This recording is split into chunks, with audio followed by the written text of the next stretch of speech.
Құрметті ата-аналар, біз мектеп психологтары сіздерге психологиялық кеңестер беріп, бірге болуға шақырамыз. Еліміздегі төтенше жағдайға байланысты оқушыларымыз қашықтықтан оқытуға ауыстырылды. Осы орайда сіздерді шыдамдылыққа, сабырлылыққа шақырып, мұғалімдерге қолдау көрсетулеріңізді сұраймыз.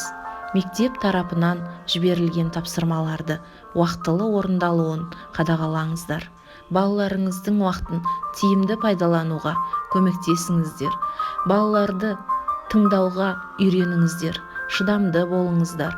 Балаларыңыздың сөздерін бөлмей, олар өз ойларын толық жеткізуге көмектесіңіздер. Балаларыңыздан көмектеріңізді аямай, шабыттандырып отырыңыздар. Балаларыңызбен жақын қарым-қатынаста болып, жақсы іс-әрекеттері үшін мадақтап отырыңыздар.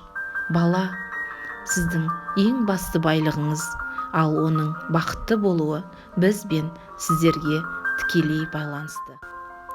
Өздеріңіз бен жақындарыңызға мықты денсаулық пен темірдей төзімділік тілейміз.